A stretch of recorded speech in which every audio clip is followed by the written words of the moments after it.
Good morning, everybody. Glad to have you with me on this Sunday morning.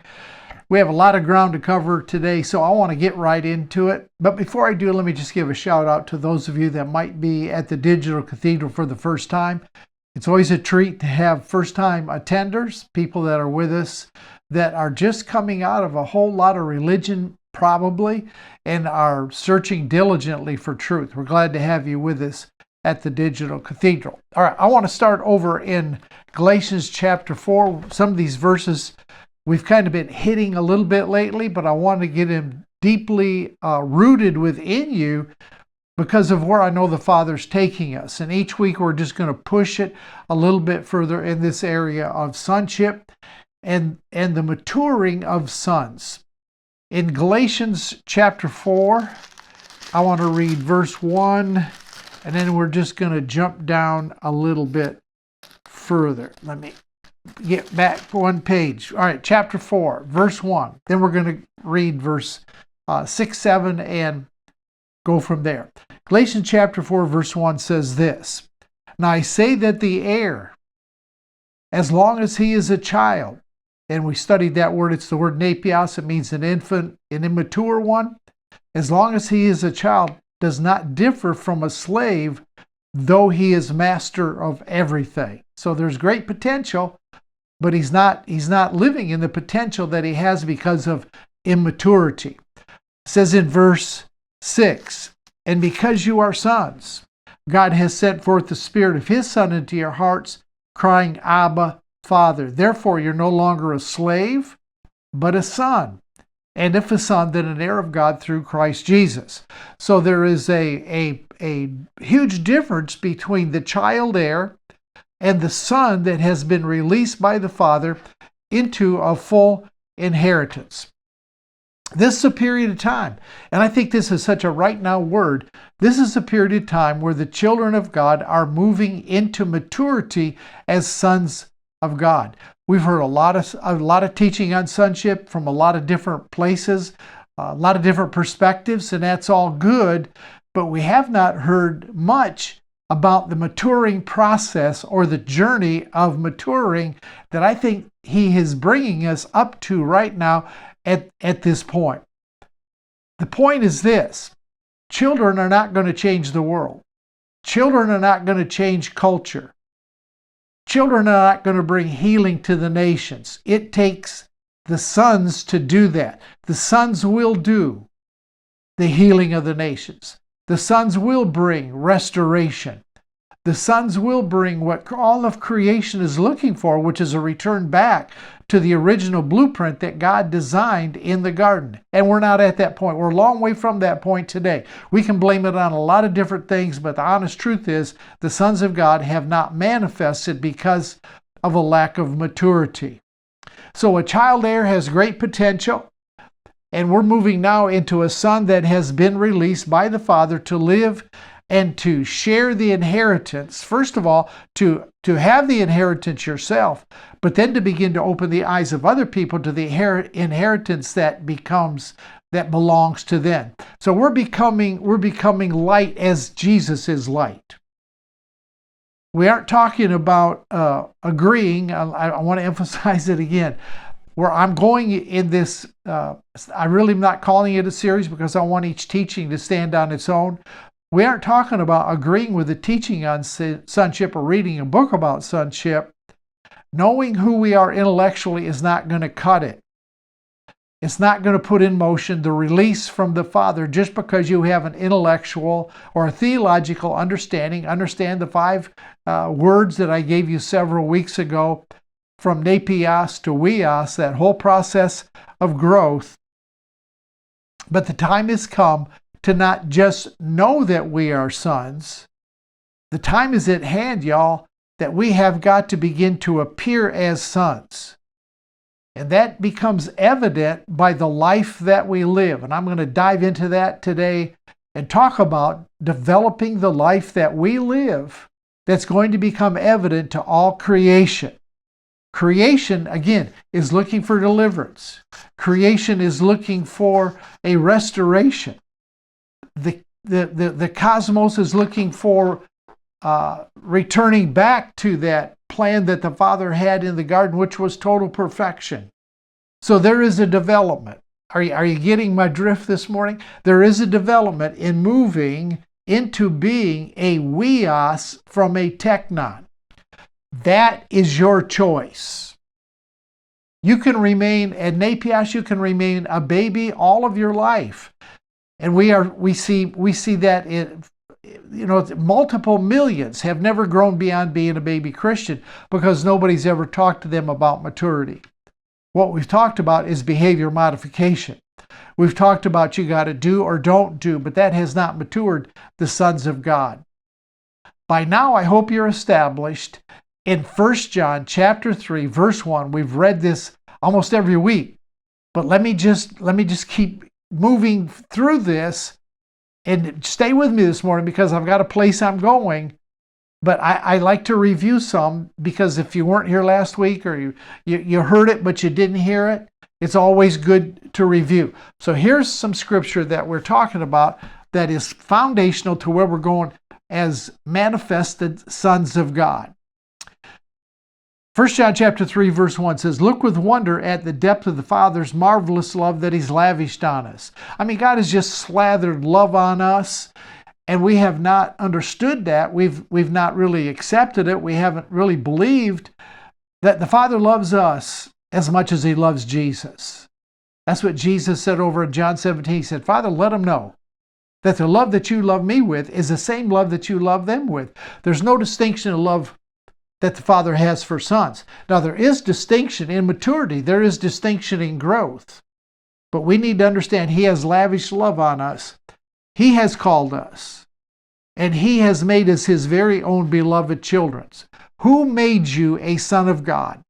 Was it your prayer? Was it your faith? Was it your confession, your water baptism? No. He has called us, and He has made us His own beloved children. The word there is teknon. The word there is teknon. So get established. It's just a fact that you are a child of God. He called you, He made you a child of His family. That was imputed to you, that was given to you as a gift that you were born with. Now, I know some of you have never heard that before. Some of you I don't know about that. Well, let me read it again. He has called us, and He has made us His very own beloved children. We have nothing to brag about. We can't say, well, I saved me with my prayer, or I saved me by my dedication, commitment, consecration. No, that's not what saved you. Nobody comes into the earth without the gift of being His child. Now, what you do with that gift is your choice. The Father has a plan. The Father has a will. And it's that status you came in with as a child that it grows and matures and begins to show itself in a strong way.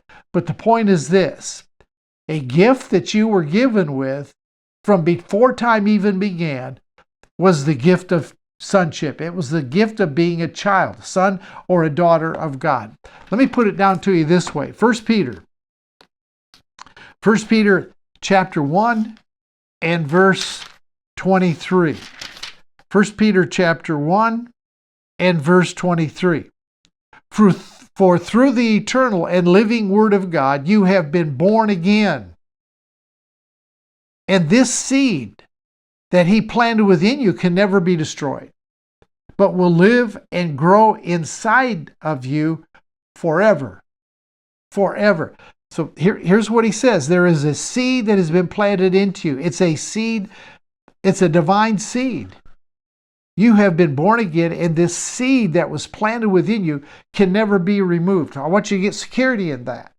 Until you actually know, until you accept that you are a beloved child of God. We're not going any further with this.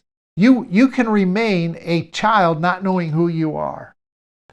You can remain a child in darkness. You can remain a child in ignorance. But when you come to recognize the seed that has been placed within you, that there is a seed of divinity in your DNA that the Father planted there, and He said it can never be removed. You cannot remove image of God. You cannot remove Genesis chapter 2, verse 7. He breathed into us the breath of life. And that life that he breathed into you was his life. You have never been without his life. You have never been apart from him. You've never been separated from him. He breathed into you the breath of life. And with that breath of life came the deposit of a seed of divinity. And so when it talks about that seed birthing us again, it's talking about us awakening to who we've always been but didn't know it. It's talking about quickening us. It's talking about opening our eyes. It's talking about removing the veil. It's talking about the discovery of identity as divinity. So there is a seed. In that seed that was given to us lies our full potential of divinity. The seed was always there. We didn't recognize it. We didn't know it. Nobody ever told us. And you don't discover it until somebody tells you. The Spirit of truth opens your eyes, and then you begin to grow. But here's what I want to say. That seed of potential was always there. There is within an apple seed the potential of an entire orchard, not just a tree, but there is a potential of an entire orchard. When a baby is born into the earth, everything within that baby to reach complete maturity is already there. What's missing is the process. What's missing is the growing, the natural process that should take place. The difference between that little green apple that you pluck off of a tree and a big ripe red one is just maturity. It's just process. And the difference between us coming into the earth as a child of God, He called us, He made us His very own children. The difference between that and a mature son that is manifesting, that shines forth light, that becomes a city set on a hill, is growth. And that growth is our choice. And we're going to talk about that this morning, and we're going to talk about that again next week and probably the week after that and the week after that. Because the Father is bringing into visibility sons and daughters. He says, now you're a child of God. Now watch the way He carries this. 1 John chapter 3, and let me just flip back over here. My Bible got changed here. 1 John chapter 3. Let me read verse 1 and verse 2 because they really go together. The first three verses are actually very connected. Look with wonder at the depth. There are dimensions to God's love. There's a depth, a height, a width, a length. Everything about God has a dimension. I don't want to get on a rabbit trail. Let me just leave it right there. That He has lavished on us. He has called us. He has made us His very own children. The reason the world does not recognize who we are is because it does not recognize Him. Beloved, we are God's children right now. However, it has not yet become apparent what we will become. So you can see right there in that verse, what I'm telling you is that you can remain a child, but that's not what you are to become. There is something better. There's something bigger that the Father has in mind than being a technon. But we know that when I understand Dr. Simmons put it in there, but I think a better word is He.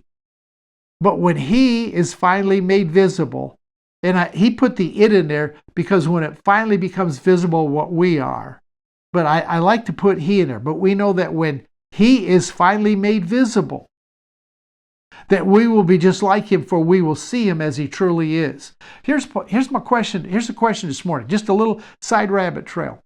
Could it be, is it possible that people have never become like Jesus because they weren't looking at the right Jesus? They were looking at a Jesus and trying to blend Him with the Father of the Old Testament. They weren't looking at a Jesus as He truly is. Because when you see Him as He truly is, you will become like who you see Him to be. In fact, you are living today the way that you see Jesus.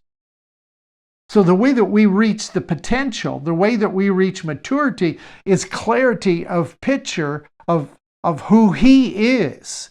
And as you behold that picture, as you behold that image, you become like what you are beholding. You are a child now, but it is not yet apparent what we shall become. That seed of divinity has not yet emerged. That seed of divinity is not bearing the fruit that the Father desires it to bear.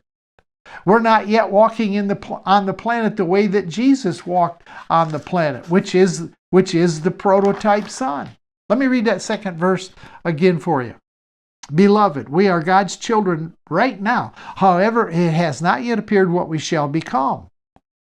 There is a journey here. There is an emerging. There is a maturing. But we know that when He is finally made visible, we will be just like Him, for we will see Him as He truly is. I want to set on that "see" for just a minute. Because becoming is a very key word. Becoming. The key to becoming is a revelation of who He is. As the depth of your understanding of the revelation, the crystallization of who Jesus is, the more you become. And we will see Him as He truly is. In other words, we will behold who He is. That word behold, you become what you behold. So we behold who He is, and you will become like the one that you behold. When you behold something, it means that you lock your full attention on it. It means you don't take your eyes off that revelation of who He is. And you will become what you behold. Paul said it like this. He said, we with an unveiled face, beholding as in a mirror the glory of the Lord, are being changed, are being transformed. I think the word is metamorpho. It's like the caterpillar becomes a butterfly. There is a coming out of that cocoon of something that didn't go in there and create the cocoon. It's a process. It's a growth. You can't help but behold Him when you see Him. And you can't help but behold what you see. Now, I've said all that. That's my introduction this morning. I've just kind of gone back over some things. I've just kind of reiterated some things because verse 3 of 1 John chapter 3, this is where we're at right now. I believe this is right where the Father is taking us. So let me read the first two verses and then we're going to go right into verse 3. Look with wonder at the depth of the Father's marvelous love that He's lavished on us. Aren't you glad God just lavished His love on you? Doesn't depend on your behavior or your ability. That's just the way my daddy rolls. He has called us. He has made us His very own beloved child or beloved children. He didn't make you just a child. You're a beloved child. That's your beloved identity right there. Your beloved identity is a child of God, firmly fixed, unmovable, seed of that seed of incorruptibility has been placed within you. Beloved, we are God's children right now. However, it is not yet apparent what we shall become, but we know that when He is finally made visible, man, He is more visible to me today than He's ever been. We will be just like Him, for we will see Him as He truly is. Now here's verse 3. This is where I think the body of Christ is right today. At least those of you that have hung with me at the Digital Cathedral and you've been through all the teachings that we've done over the last years. Here's right where we're at right now. And all who focus their hope on Him. I want you to remember that word hope. Those that focus their hope on Him will always be purifying themselves just as Jesus is pure. All right, verse 3, focusing our hope on Him and purifying ourselves as He is pure is an outworking of that second verse. Seeing Him, revelation of Him, becoming like Him. That is our hope. Now, hope is a word that's been hijacked by religion. One of those words that have been hijacked. When we have traditionally talked about hope, what we're really saying is wish. Well, I'm just a hoping and a praying that I have the rent by the first of the month. No, that's not real biblical hope. Hope, listen to me, hope is a continual expectancy of an outcome that is positive. It's the continued expectancy of an outcome that works to your benefit. I think that's what Paul had in mind when he said, all things work together for good to those that love God.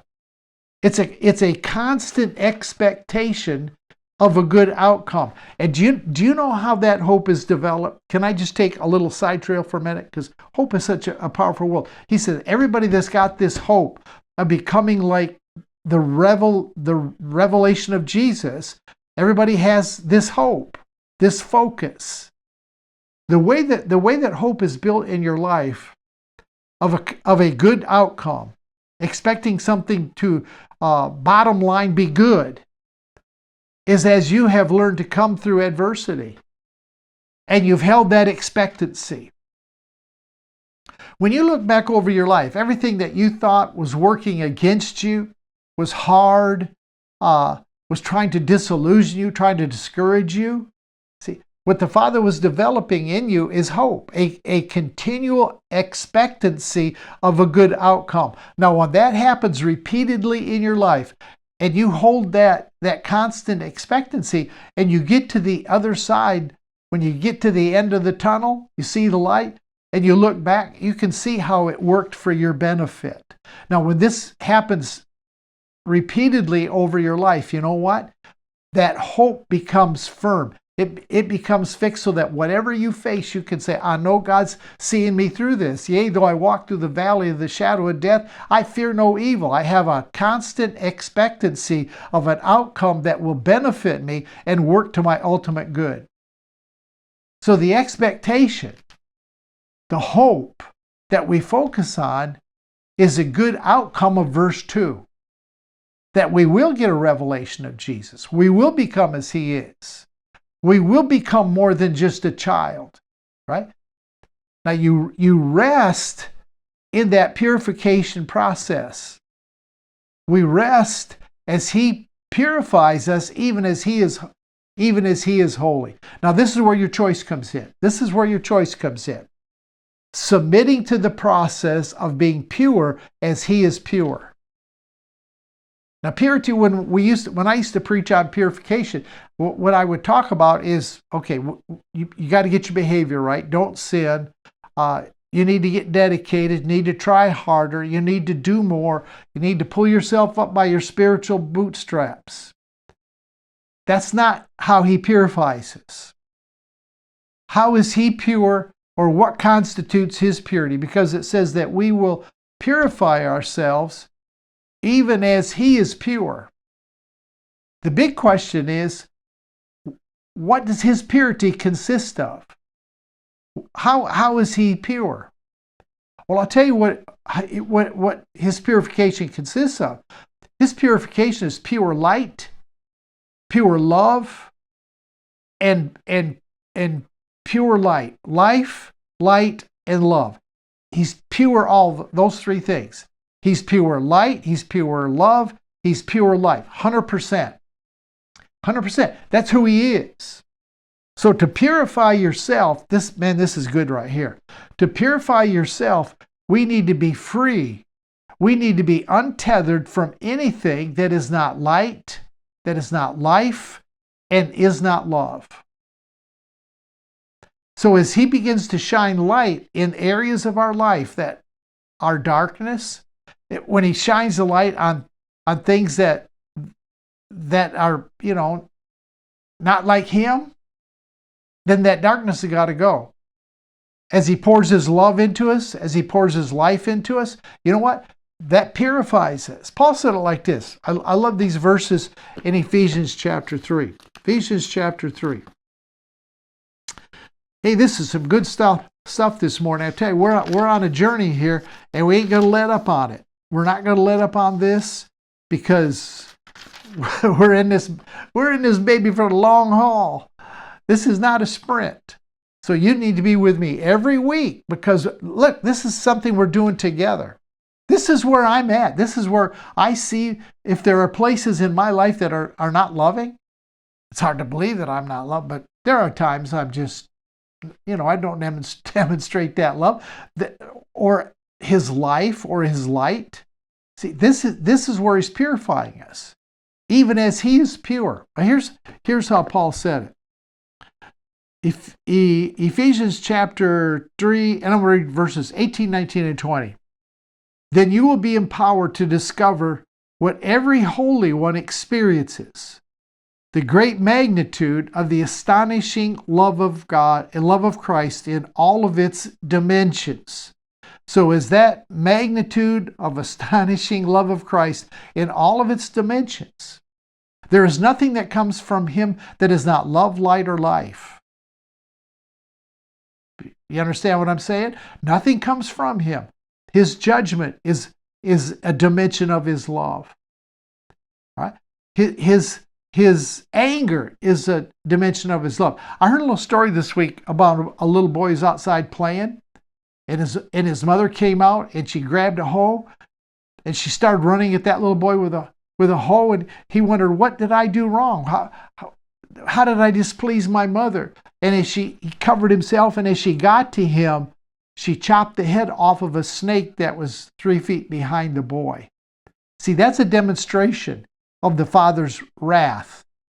He killed the snake that was behind the boy. He's killed the snake that is behind you. You didn't see it. You weren't recognizing it.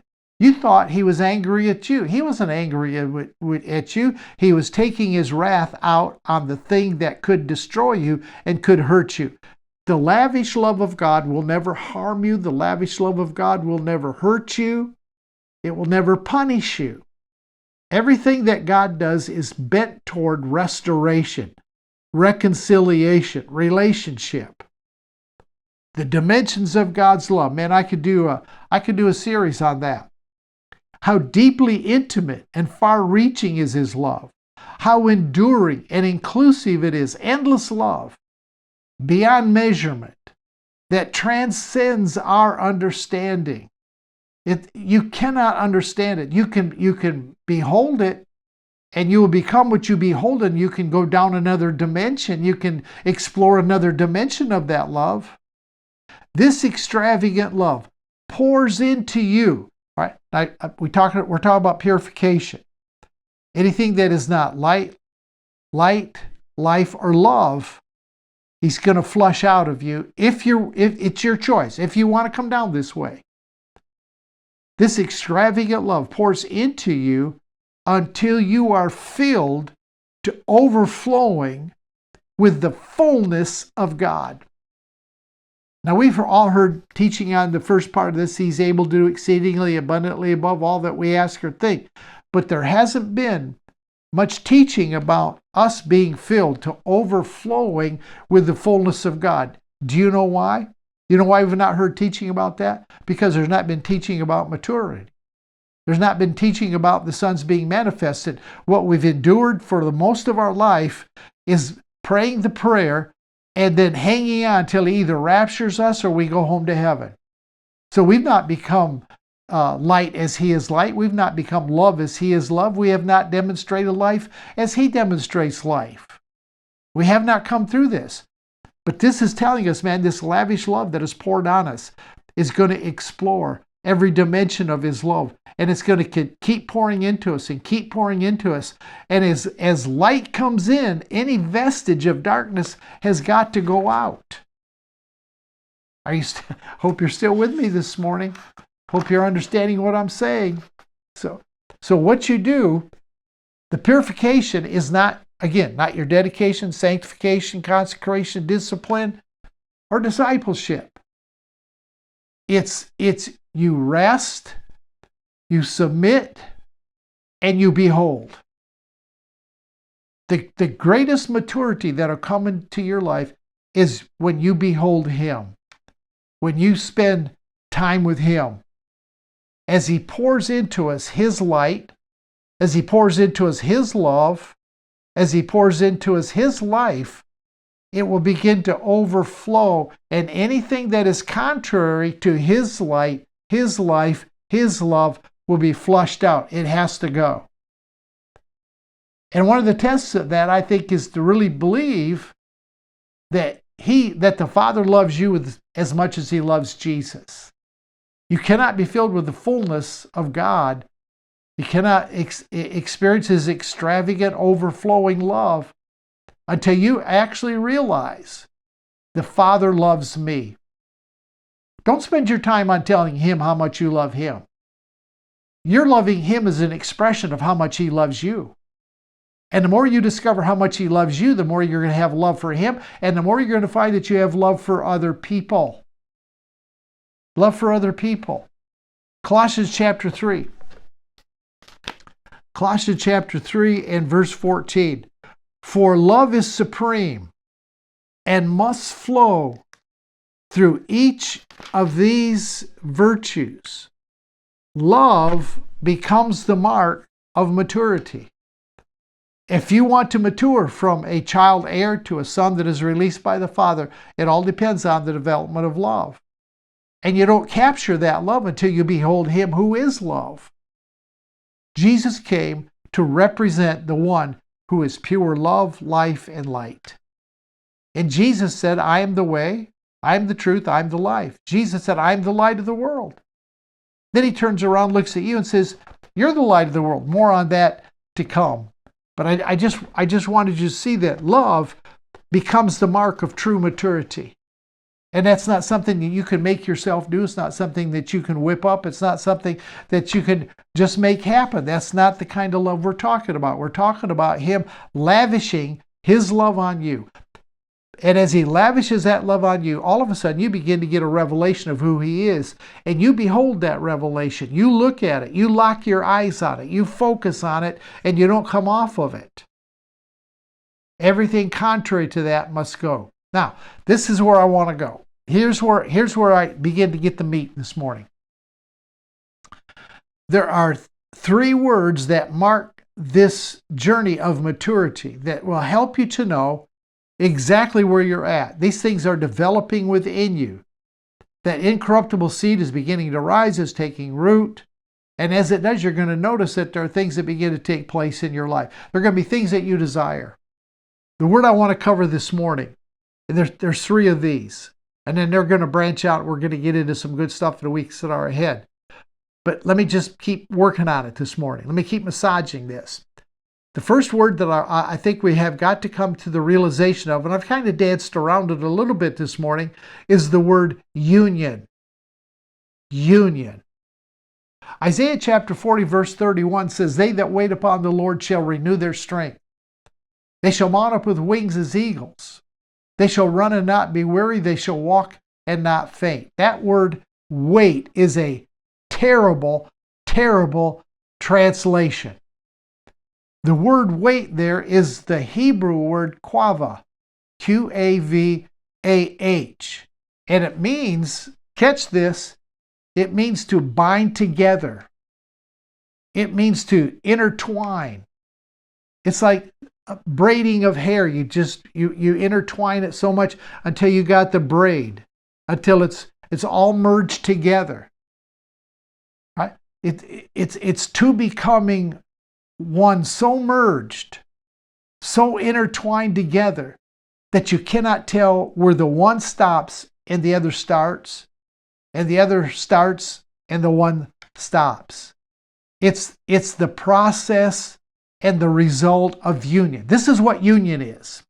Union is binding together, intertwining, and it's the braiding of you and the Father through the Son. Remember what Jesus prayed, and I want to read it in a few minutes from John 17. He said, Father, that they might know that they're one with us even as we're one together. He said in John 14:20, in that day they'll know that I'm in you and you're in me, and I'm in them and they're in me, and you're in them and they're in you. It's so intertwined you cannot tell. Right? When I was a kid, one of the things I loved to do in the evening, I love ice cream. I've always loved ice cream all my life. Never met a flavor of a Bluebell. We have Bluebell ice cream here in Texas. I think it's gotten some other states now. I never met a flavor of Bluebell I didn't like. But when I was a kid, we didn't have, a gazillion flavors. So pretty much was vanilla, chocolate, and strawberry. My mom always bought vanilla ice cream. Pretty much, always vanilla ice cream. So what I would love to do in the evening is I'd get a big bowl of ice cream. And I wish I could eat that big bowl now. Can't eat that big bowl now. I eat a big bowl of ice cream, and I'd put some of that Hershey's syrup on it. Then I would take a spoon, not a teaspoon, but a tablespoon, and I would start to chop that ice cream up, and then I would start to mix the chocolate syrup and the ice cream together, and that would take me 4 minutes maybe to get it all stirred up, all blended together, and I would stir it until the vanilla ice cream and the chocolate were indistinguishable from one another.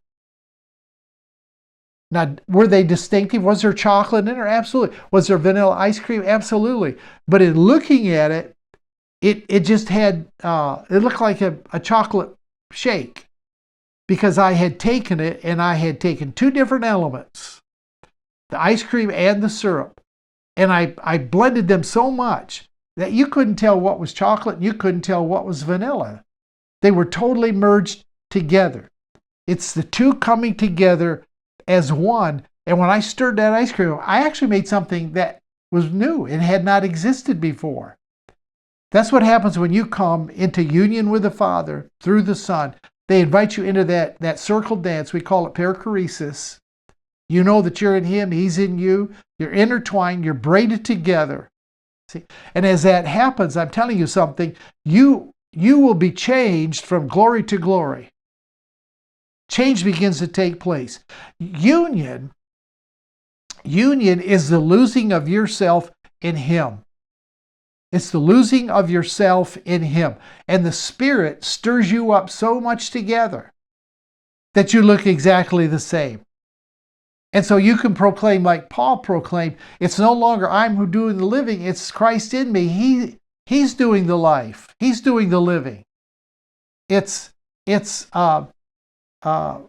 2:20. I was crucified with Christ, nevertheless I live. Yet not I, but Christ lives in me. And the life that I live by the faith of the Son of God. It's me living, but it's His faith. The two are merged together. The two are intertwined. And I'm telling you, if we're gonna mature in whatever we're doing, we're gonna have to learn about union to the place where, now this is gonna blow your mind, I know, to the place where you can say, if you've seen me, you've seen Jesus. I don't know anybody on the planet that is saying that today. If you've seen me, you've seen Jesus. Some are claiming that, they are the Christ or whatever. I'm talking about the Son of the living God, the Word that became flesh, and you are merged and you're tied together until all of creation will look at you and say, something's different about you. Is that what a Son of God actually looks like? You manifest. You manifest. So the union, the intertwining, the binding together was exactly what Jesus prayed in John 17. Do you think Jesus would ever pray a prayer that didn't come to pass? Do you think Jesus would ever pray a prayer that was not answered? Do you think, let me take it further, do you think that Jesus would ever pray a prayer that He didn't already know the Father's will about? Let me read that for you from John chapter 17. John chapter 17. Because this is heavy stuff right here, y'all. All y'all. John chapter 17. And let's get into this. I think I want to read out of the New King James, just for a little variety here. John chapter 17. I like the way this reads. I guess because it's kind of familiar. I've read this so many times. Here's what Jesus prayed. This prayer is answered. It's a done deal. John 17, verse 18. It's a matter of us now recognizing it. It's now allowing that intertwining, that merging together, that becoming of one become so strong until that second verse of 1 John chapter 3 becomes a reality, that we become like him because of the revelation we have of him. Now, in this chapter, he's bringing you into the very life of the Trinity. He's bringing you into that very life. This is what union is about. So if we're gonna live out what I've been reading to you a gazillion times out of 1 John chapter 3, the first 3 verses, the purification process in verse 3 is understanding union. And as you live in that union, anything contrary to light, love, and life is going to be extinguished. The light, life, and love of the Father entering you in its lavishness, we read in Ephesians chapter 3, continually fills you, flushes you out until you are filled with the fullness of God. Here's what Jesus prayed. John 17, verse 18. As you send me into the world, I also have sent them into the world. But Jesus is holding nothing back in this prayer. He's holding nothing of himself back from us. He's inviting the merging. He's inviting the union. When I look at the way the Father sent Jesus into the world, he did not send him into the world ill-equipped. He did not send him into the world wanting anything. Finances, health, healing, nothing. He was well provided for. So in this union, this merging together, this binding together, that we are to behold, that we are to focus, not take our eyes off of, lets me know that as the Father sent him, first of all, he sends us. And verse 19 says, and for their sakes I sanctify myself, that they also may be sanctified by the truth. So Jesus is saying the sanctification that I have becomes their sanctification. The separation, the purity, the life, everything that makes me up of who I am becomes theirs. Then he says in verse 21, that they may become one as you, Father, are in me and I in you, that they may be one in us. Man, you talk about inclusive. That they all may be one as you, Father, are in me and I in you. That they also may be one in us.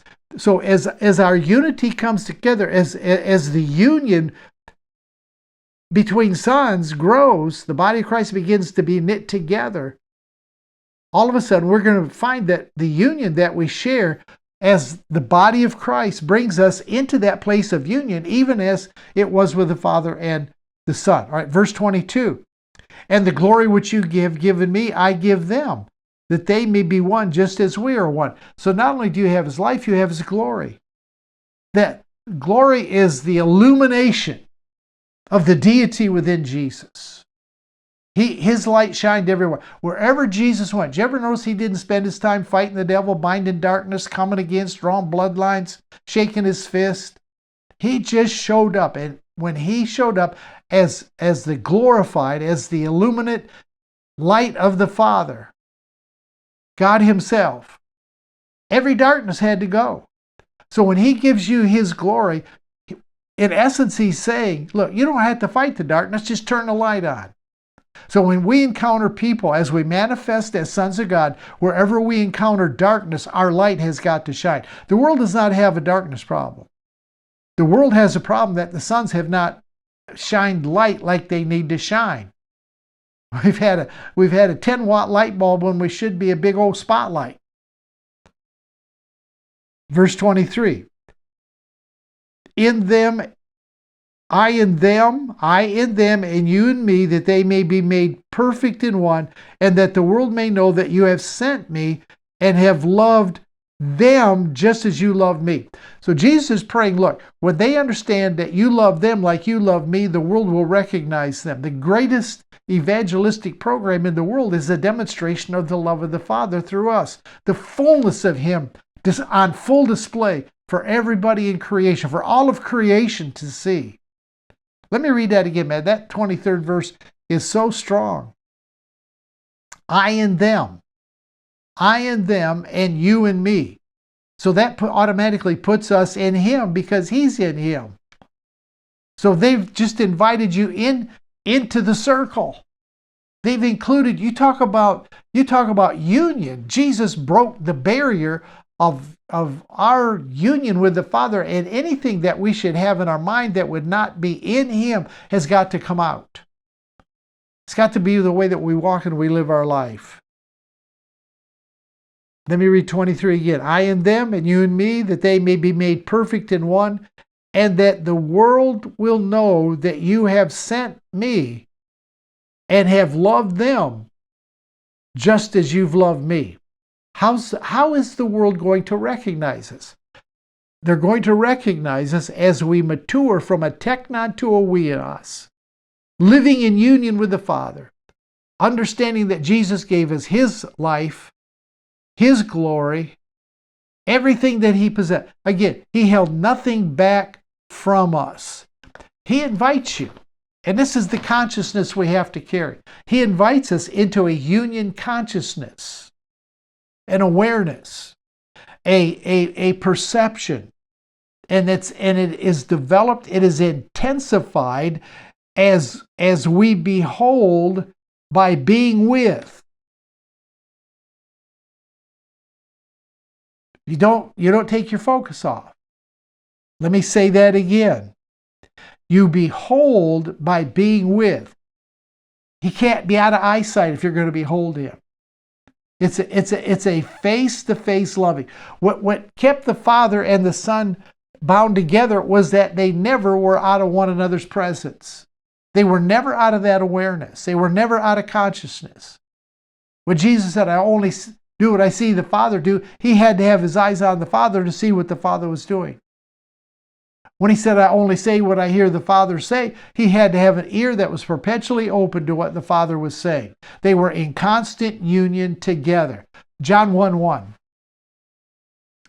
In the beginning was the Word, and the Word was with God, and the Word was God. Again, terrible translation of the word with. The word with is the Greek word pros, P-R-O-S. And it means literally face to face.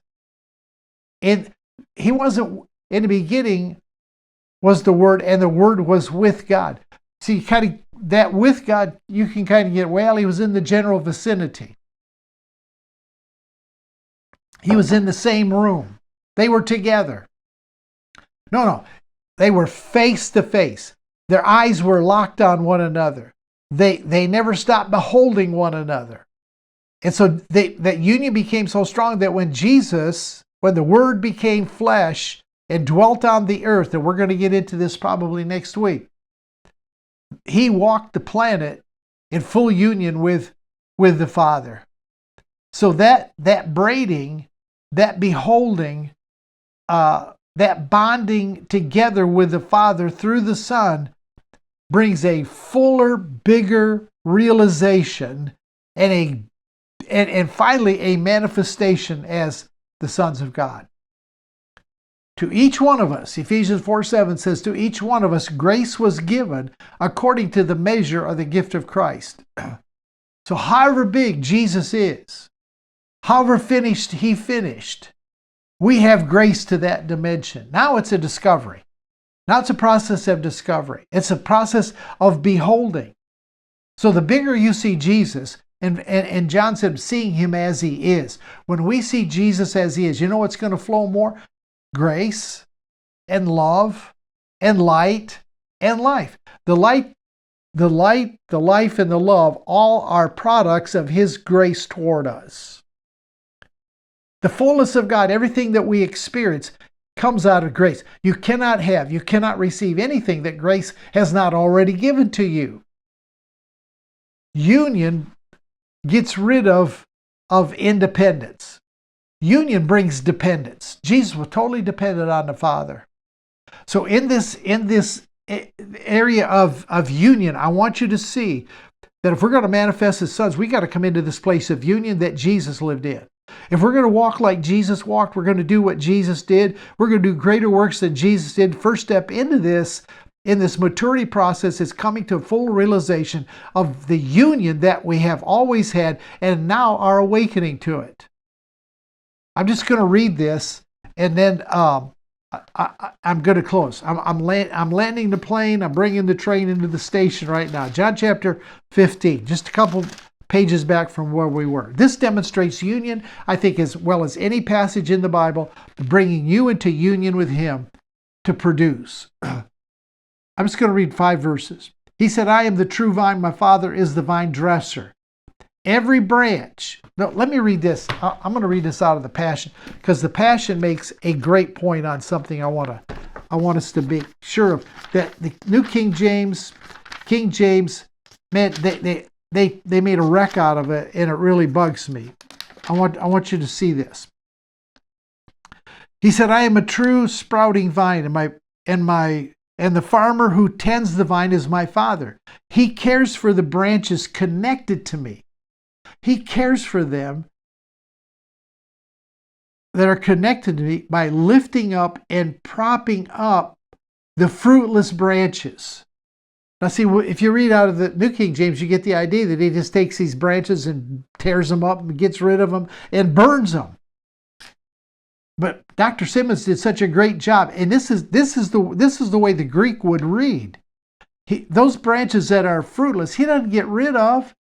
He holds them up.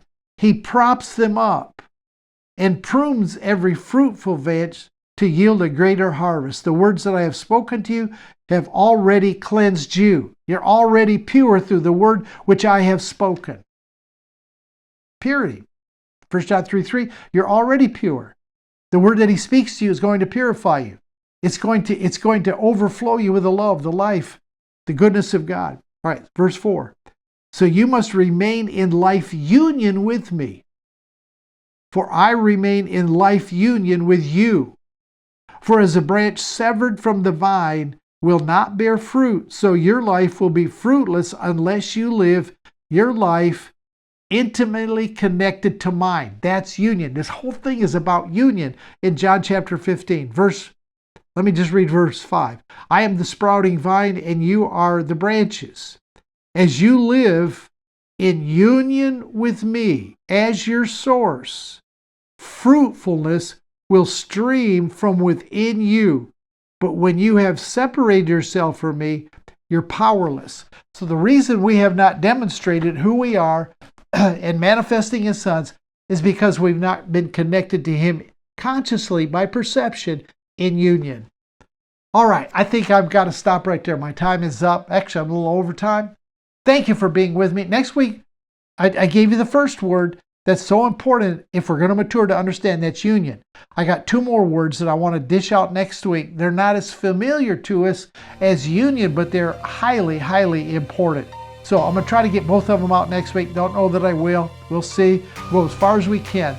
Stick with me. Don't miss a Sunday. If you watch it during the week, that's fine. Go back and listen to it again. Let's make this trip together, and let's get a clear picture of Him. Let's behold Him, that we might become exactly what we're beholding.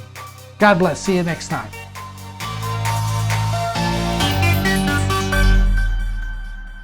If your heart has been touched by Don Keathley's words, and you believe this ministry can enrich your spiritual journey, we warmly invite you to subscribe and hit the bell icon. By doing so, you'll stay up to date with all the new and inspiring content from the Digital Cathedral, ensuring you never miss out on the transformative power of God's love and grace. You may make a donation at donkeathley.com. We thank you for your continued support and encouragement.